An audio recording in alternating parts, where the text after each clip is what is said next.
एक दिन एक झुग्गी में दो बच्चे अपने घर की फर्श पर खेल रहे थे, जो कि कचरे के ढेर से घिरा हुआ था।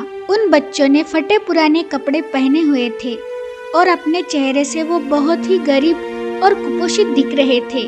उसमें से एक छोटा बच्चा अपना टूटा फूटा खिलौना एक तार से जोड़ने की कोशिश कर रहा था। बहुत कोशिशों के बाद वो निराश होकर अपनी बड़ी बहन से बोलता है, दीदी मैं इसे जोड़ नहीं पा रहा हूँ, यह बहुत टूटा हुआ है। फिर उसकी बहन उसे समझाते हुए बोलती है, चिंता मत कर छोटू, हम दोनों बाहर जाकर खेलने के लिए कुछ और ढूंढ लेंगे।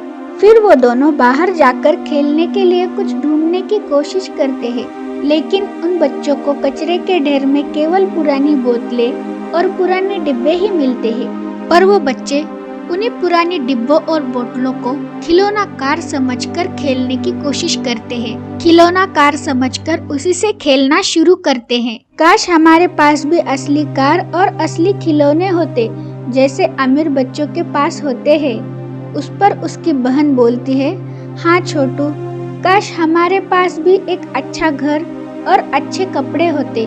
और फिर से वो दोनों बच्चे जो उनके पास है उससे खेलना शुरू करते हैं और एक अच्छे जीवन के सपने देखते हुए कल्पनाओं की दुनिया में खो जाते हैं। दूसरी ओर हम एक आलीशान घर देखते हैं। उस घर में दो बच्चे अपने गैजेट से भरे लिविंग रूम में अपने माता पिता के साथ बैठे हुए हैं। उसमें से छोटा बच्चा वीडियो गेम खेल रहा होता है तो उसकी बहन अपने मोबाइल पर दोस्तों के साथ चैटिंग कर रही होती है। उन बच्चों के पिता अपने गैजेट से भरे घर को देखकर बोलते हैं, हम इन सारी टेक्निक्स के बिना जीने की कल्पना भी नहीं कर सकते। उस पर उन बच्चों की माँ बोलती है, हाँ, इन सब से जीवन कितना आसान हो जाता है। झुग्गी के बच्चों के कठोर संघर्ष से अनजान परिवार अपने विकसित जीवन की सुविधाओं का आनंद लेना जारी रखते हैं। फिर हम झुग्गी को देखते हैं। जैसे ही दिन समाप्त होता है, वे बच्चे ठंड से ठिठुरते हुए अपनी झुग्गी में जैसे तैसे गर्म रहने की और ठंड से बचने की कोशिश करते हैं। अचानक से वे एक परेड को जाते हुए देखते हैं। वे देखते हैं कुछ लोग राष्ट्रीय ध्वज को पकड़े हुए हैं। छोटू बोलता है, दीदी देखो, यह गणतंत्र दिन की परेड है। लड़की उत्साह से बोलती है, हाँ चलो छोटू, हम भी परेड देखते हैं। वे बच्चे अपने फटे कपड़ों और गंदे हुलियों की चिंता न करते हुए परेड की ओर दौड़ते हैं। वे अपने देश की आज़ादी के जश्न का हिस्सा बनने के लिए उत्सुक हो जाते हैं। वो देखते हैं वहाँ पर लोग देशभक्ति के गीतों पर नाच रहे हैं और राष्ट्र ध्वज को गर्व से पकड़े हुए हैं, मार्च कर रहे हैं। ये सब देखकर वो बच्चे बहुत खुश हो जाते हैं। कुछ पल के लिए वो अपने गरीबी और संघर्षों को भूल जाते हैं। छोटू बोलता है, काश हमारे पास एक झंडा होता। तभी उन्हें जमीन पर एक कोने में एक छोटा झंडा दिखाई देता है।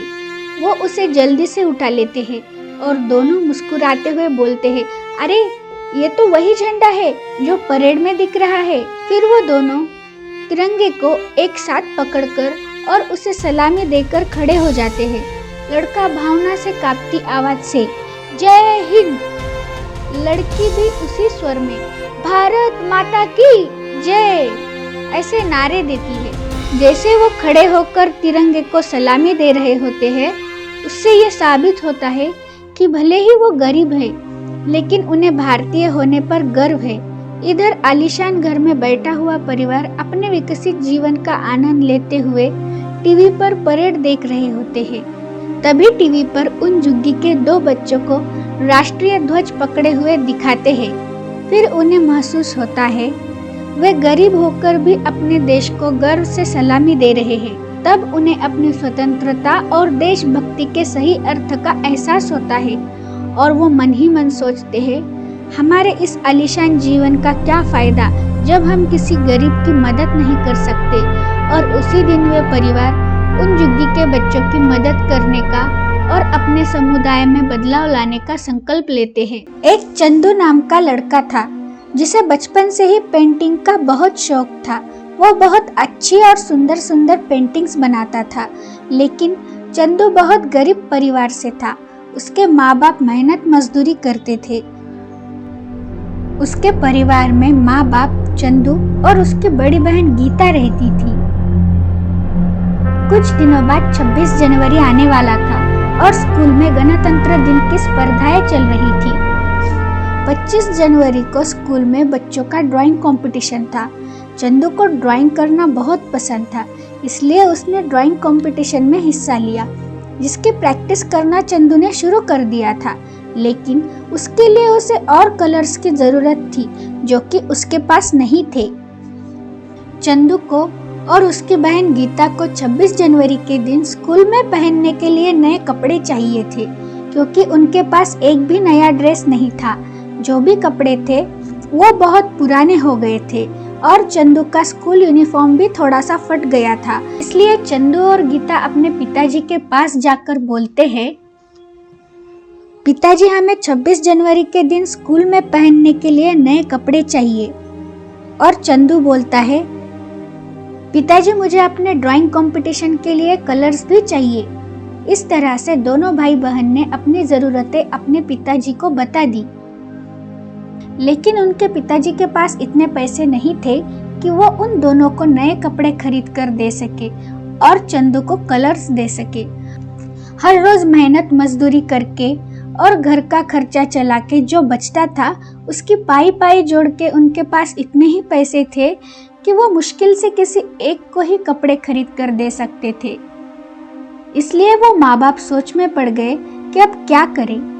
अगर चंदू को कपड़े नहीं मिले तो वो नाराज हो जाएगा और गीता को कपड़े नहीं मिले तो उसे बुरा लगेगा। लेकिन वो दिल से चाहते थे कि अपने दोनों बच्चों को कपड़े दिला सके और दोनों की जरूरतें पूरी कर सके, लेकिन गरीबी के कारण वो ये कर नहीं सकते थे। इसीलिए वो माँ बाप परेशान हो गए। फिर चंदू की माँ चंदू और गीता को बुलाकर समझाती है, देखो बच्चों, तुम्हारे पिताजी एक साथ दोनों को कपड़े खरीद कर नहीं दे सकते। उनके पास किसी एक के कपड़े खरीदने के ही पैसे हैं और मुझे लगता है कि अभी गीता को कपड़े खरीदने चाहिए, क्योंकि उसके कपड़े बहुत पुराने हो गए हैं। और चंदू, तुम्हें किसी तरह से हम सिर्फ कलर्स ही खरीद कर दे सकते हैं जिसकी तुम्हें ज़रूरत है। तुम्हारा शर्ट थोड़ा सा फटा हुआ है, उसे अच्छे से सिलवा कर और धुला कर तुम्हें पहनने को दूंगी। बेचारा बच्चा चंदू अपनी माँ बाप की परेशानी समझ जाता है और मान जाता है। ठीक है बोलता है।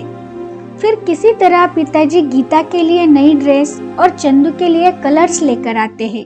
गीता के हाथ में ड्रेस देते हुए पिताजी बोलते हैं, गीता, इस ड्रेस को 1 साल तक पहनना, क्योंकि साल भर अब मैं तुम्हें नई ड्रेस खरीद कर नहीं दे सकता।